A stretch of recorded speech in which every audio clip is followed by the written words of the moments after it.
ಧರ್ಮಸ್ಥಳದಲ್ಲಿ ನೂರಾರು ಶವ ಹೂತಿಟ್ಟ ಪ್ರಕರಣಕ್ಕೆ ಸಂಬಂಧಪಟ್ಟಂತೆ ಬರೋಬ್ಬರಿ 8 ಗಂಟೆಗಳ ಕಾಲ ಅನಾಮಿಕ ವ್ಯಕ್ತಿಯ ವಿಚಾರಣೆಯಾಗಿದೆ.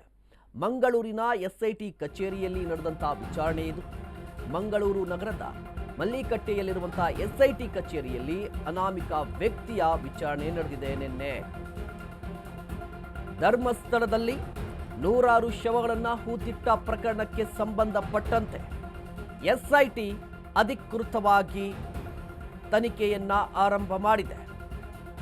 ನಿನ್ನೆ ಬರೋಬ್ಬರಿ 8 ಗಂಟೆಗಳ ಕಾಲ ಅನಾಮಿಕ ವ್ಯಕ್ತಿಯ ವಿಚಾರಣೆಯಾಗಿದೆ.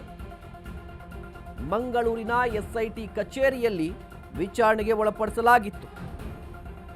ಐಜಿಪಿ ಅನುಚೇತ್ ನೇತೃತ್ವದಲ್ಲಿ ಅನಾಮಿಕ ವ್ಯಕ್ತಿಯ ವಿಚಾರಣೆಯಾಯಿತು. ನಿನ್ನೆ ವಿಚಾರಣೆಯ ಸಂದರ್ಭದಲ್ಲಿ ಅನಾಮಿಕ ವ್ಯಕ್ತಿ ಸಾಕಷ್ಟು ಮಾಹಿತಿಯನ್ನ ಕೊಟ್ಟಿರುವ ಸಾಧ್ಯತೆ ಇದೆ. ಎಕ್ಸಾಕ್ಟ್ ಆಗಿ ಏನು ಮಾಹಿತಿಯನ್ನ ಕೊಟ್ಟರು, ಏನು ಹೇಳಿದ್ರು ಅನ್ನೋದರ ಬಗ್ಗೆ ಡೀಟೇಲ್ಸ್ ಇಲ್ಲ. ಬಟ್ ಇಡೀ ಪ್ರಕರಣಕ್ಕೆ ಸಂಬಂಧಪಟ್ಟಂತೆ ಸ್ಫೋಟಕ ಅಂಶಗಳನ್ನ ಬಾಯ್ಬಿಟ್ಟಿದ್ದಾನೆ ಅಂತ ಗೊತ್ತಾಗ್ತಾ ಇದೆ. ರಾಜ್ಯ ಮುಖ್ಯವಾಗಿ ದೇಶದಾದ್ಯಂತ ಸದ್ದು ಮಾಡಿರುವಂತಹ ಪ್ರಕರಣ ಇದು. ಕೇವಲ ಕರ್ನಾಟಕದ ಇಂಟ್ರೆಸ್ಟ್ ಮಾತ್ರ ಇದರಲ್ಲಿಲ್ಲ, ದೇಶ ಮತ್ತು ವಿದೇಶಗಳಲ್ಲೂ ಕೂಡ ಈ ಪ್ರಕರಣದ ಬಗ್ಗೆ ಚರ್ಚೆ ಆಗ್ತಾ ಇದೆ.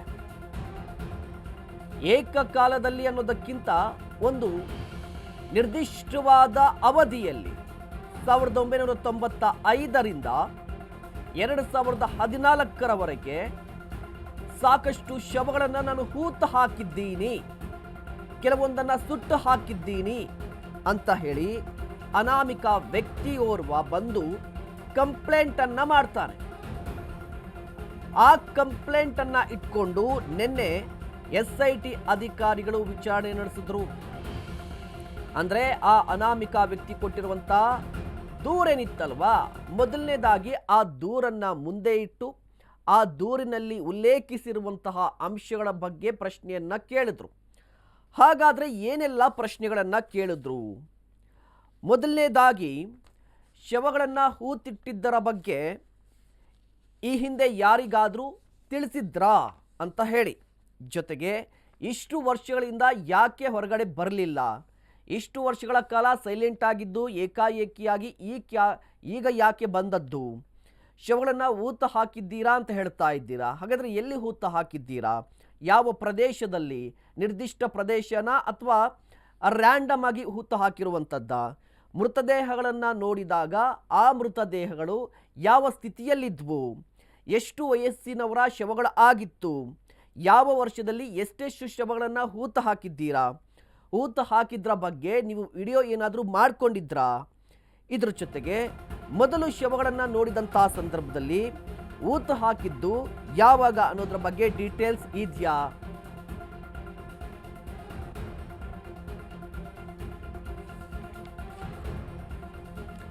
ಇನ್ನು ಧರ್ಮಸ್ಥಳದಲ್ಲಿ ನೂರಾರು ಶವ ಹೂತಿಟ್ಟ ಪ್ರಕರಣಕ್ಕೆ ಸಂಬಂಧಪಟ್ಟಂತೆ ಧರ್ಮಸ್ಥಳದ ರಹಸ್ಯದ ಬಗ್ಗೆ ಪಿನ್ ಟು ಪಿನ್ ಡೀಟೇಲ್ಸ್ ಅನ್ನ ಕಲೆಕ್ಟ್ ಮಾಡಲಾಗ್ತಾ ಇದೆ.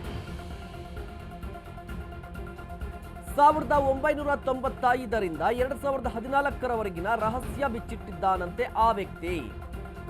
ಹಾಗಾದ್ರೆ ಏನು ಹೇಳ್ದ ಎಸ್ಐಟಿ ವಿಚಾರಣೆ ಸಂದರ್ಭದಲ್ಲಿ ಅಂತ ನೋಡೋದಾದ್ರೆ, 11 ವರ್ಷದ ಹಿಂದೆ ನಾನು ಧರ್ಮಸ್ಥಳ ತೊರೆದಿದ್ದೇನೆ.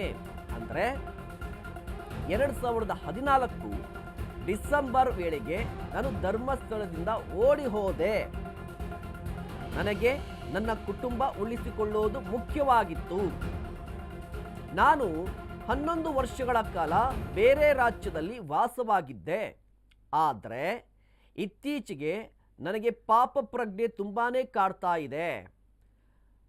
ಈ ಉತ್ತರವನ್ನು ಕೊಟ್ಟಿದ್ದಾನಂತ ಗೊತ್ತಾಗ್ತಾ ಇದೆ. ನೋಡಿ, ಎಸ್ಐಟಿ ಸುದೀರ್ಘವಾಗಿ 8 ಗಂಟೆಗಳ ಕಾಲ ವಿಚಾರಣೆ ನಡೆಸಿತು. ಈ ಸಂದರ್ಭದಲ್ಲಿ ನೋಡಿ, ಸಾರ್ವಜನಿಕರು ಈ ಪ್ರಶ್ನೆಯನ್ನ ಕೇಳ್ತಾ ಇದ್ದಾರೆ.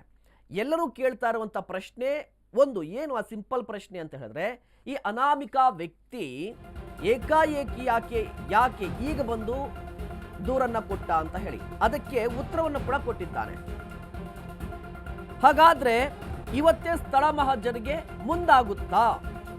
ಈಗಾಗಲೇ ದೂರುದಾರನಿಂದ ಮಾಹಿತಿ ಸಂಗ್ರಹ ಆಗಿದೆ. ಶವ ಹೂತಿಟ್ಟಿರುವ ಬಗ್ಗೆ ಮಾಹಿತಿಯನ್ನು ಕೂಡ ಪಡ್ಕೊಂಡಿದೆ. ಧರ್ಮಸ್ಥಳ ಬೆಳ್ತಂಗಡಿಯಲ್ಲಿ SIT ಪರಿಶೀಲನೆ ನಡೆಸ್ತಾ ಇದೆ. ಹಾಗಾದ್ರೆ ಸ್ಥಳ ಮಹಜರು ಇವತ್ತೇ ಆಗುತ್ತಾ? ಈ ಪ್ರಶ್ನೆ ಇದೆ. ನೋಡಿ, SITಯ ತನಿಖೆ ಬಗ್ಗೆ ಒಂದಿಷ್ಟು ಮಾಹಿತಿಯನ್ನ ಕೊಡ್ತೀನಿ. SIT ಪ್ರಾಥಮಿಕ ತನಿಖೆಯನ್ನ ಆರಂಭಿಸಿದೆ. ಈಗ ಜಸ್ಟ್ ಪ್ರಾಥಮಿಕ ತನಿಖೆ ಇದೆ.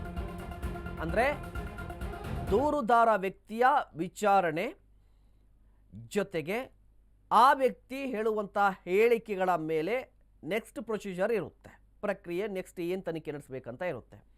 ಈಗ ಸದ್ಯ ದೂರುದಾರ ವ್ಯಕ್ತಿ ಏನು ಹೇಳಿದ್ದಾನೆ? ಎಲ್ಲರೂ ಕೇಳ್ತಾ ಇದ್ದ ಪ್ರಶ್ನೆ ಏನು, ಇಷ್ಟು ವರ್ಷಗಳ ಕಾಲ 2014ರಿಂದ ಇಲ್ಲಿವರೆಗೆ ಏನು ಮಾಡ್ತಾ ಇದ್ದಪ್ಪ ನೀನು ಅಂತ ಹೇಳಿ, ಏನು ಮಾಡ್ತಾ ಇದ್ದ ಅನ್ನುವ ಪ್ರಶ್ನೆ ಎಲ್ಲರೂ ಕೂಡ ಕೇಳ್ತಾ ಇದ್ದಾರೆ. ಇದಕ್ಕೆ ಉತ್ತರ ಕೂಡ ಕೊಟ್ಟಿರುವಂಥದ್ದು. 11 ವರ್ಷದ ಹಿಂದೆ ನಾನು ಧರ್ಮಸ್ಥಳವನ್ನು ತೊರೆದಿದ್ದೇನೆ. ಕಾರಣ ಏನು ಅಂತ ಹೇಳಿದ್ರೆ, ನನಗೆ ಮತ್ತು ನನ್ನ ಕುಟುಂಬಸ್ಥರಿಗೆ ಜೀವ ಬೆದರಿಕೆ ಇತ್ತು. ಹೀಗಾಗಿ ನಾನು ಜೀವವನ್ನು ಉಳಿಸ್ಕೊಳ್ಬೇಕಾಗಿತ್ತು. ಹೀಗಾಗಿ ಹೋಗಿದ್ದೆ. ಈಗ ಪಾಪ ಪ್ರಜ್ಞೆ ಕಾಡ್ತಾ ಇದೆ, ಈಗ ಬಂದಿದ್ದೀನಿ ಅಂತ ಹೇಳಿರುವಂಥದ್ದು. ಎಸಿ ಬಗ್ಗೆ ಇನ್ನಷ್ಟು ಮಾಹಿತಿಯನ್ನು ಪಡೆಯೋಣ. ನಮ್ಮ ಪ್ರತಿನಿಧಿ ಬಸವರಾಜ್ ದೂರವಾಣಿ ಸಂಪರ್ಕದಲ್ಲಿದ್ದಾರೆ. ಬಸವರಾಜ್, ಈಗಾಗಲೇ ನೋಡ್ತಾ ಇದ್ವಿ, ನಿನ್ನೆಯಿಂದ ಕೂಡ ವಿಚಾರಣೆ ನಡೀತಾ ಇದೆ. ಈ ವಿಚಾರಣೆಯ ಸಂದರ್ಭದಲ್ಲಿ ಅನಾಮಿಕ ವ್ಯಕ್ತಿ ಏನು ಹೇಳಿದ್ದಾನೆ ಅನ್ನೋದ್ರ ಬಗ್ಗೆ ಏನಾದರೂ ಡೀಟೇಲ್ಸ್ ಲಭ್ಯವಾಗಿದೆಯಾ? ಮಹೇಶ್, ಧರ್ಮಸ್ಥಳದಲ್ಲಿ ನೂರಾರು ಶವ ಹೂತಿಟ್ಟಿರುವ ಪ್ರಕರಣಕ್ಕೆ ಸಂಬಂಧಪಟ್ಟಂತೆ ಈಗಾಗಲೇ SIT ತನಿಖೆಯನ್ನ ಆರಂಭಿಸಿರುವಂತದ್ದು. ಪ್ರಮುಖವಾಗಿ ನಿನ್ನೆ ದಿವಸ ಅನಾಮಿಕ ವ್ಯಕ್ತಿ SIT ಮುಂದೆ ಹಾಜರಾಗಿ ಈಗಾಗಲೇ SIT ಕೇಳಿರುವಂತಹ ನೂರಾರು ಪ್ರಶ್ನೆಗಳಿಗೆ ಉತ್ತರಿಸುವಂತ ಕೆಲಸವನ್ನ ಮಾಡಿದ್ದಾನೆ.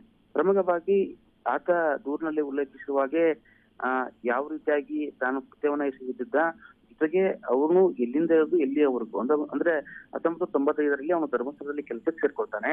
98ರಷ್ಟರಲ್ಲೇ ಅವನು ಆ ಕೆಲಸವನ್ನ ಬಿಟ್ಟು ಬೇರೆ ಕೆಲಸ ಮಾಡೋದಕ್ಕೆ ಸಿದ್ಧವಾಗಿಬಿಟ್ಟಿರ್ತಾನೆ. 98ರಿಂದ 2014ವರೆಗೂ ಸಾಕಷ್ಟು ನೂರಾರು ಶವಗಳನ್ನ ಹೂತಿಟ್ಟಿದ್ದೀನಿ.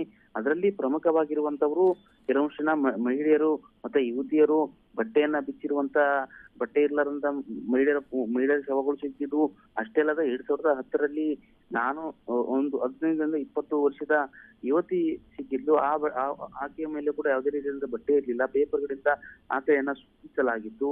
ಇವೆಲ್ಲವನ್ನ ಕೂಡ ಆತ ಉಲ್ಲೇಖಿಸಿ ದೂರನ್ನ ಕೊಟ್ಟಿರುವಂತದ್ದು. ಹಾಗಾಗಿ ಅವಕ್ಕೆ ಸಂಬಂಧಪಟ್ಟಂತೆ ಎಲ್ಲಾ ರೀತಿಯಾದಂತಹ ಮಾಹಿತಿಗಳನ್ನ ಕೂಡ SIT ಅಧಿಕಾರಿಗಳು ಕಲೆ ಹಾಕಿರುವಂತದ್ದು. ಆತ ತಾನಿರುವಂತಹ ಸಂದರ್ಭದಲ್ಲಿ ಏನೇನೇ ಕೆಲಸವನ್ನ ಮಾಡಿದ್ದೆ ಮತ್ತು ಏನೆಲ್ಲ ಅವನ ಹತ್ರ ದಾಖಲಾತಿಗಳಿದೆ ಎಲ್ಲವನ್ನ ಕೂಡ ಈಗಾಗಲೇ SIT ಅಧಿಕಾರಿಗಳ ಮುಂದೆ ಹೇಳಿರುವಂತದ್ದು. ಹಾಗಾಗಿ SIT ಅಧಿಕಾರಿಗಳು ಇವತ್ತು ಮಹಜರು ಅಥವಾ ನಾಳೆಗೆ ಮಹಜರು ಮಾಡುವಂತ ಸಾಧ್ಯತೆಗಳು ಹೆಚ್ಚಿರುವಂತದ್ದು. ಮಹೇಶ್, ಧನ್ಯವಾದ ಬಸವರಾಜ್ ತಮ್ಮೆಲ್ಲ ಡೀಟೇಲ್ಸ್ಗಾಗಿ.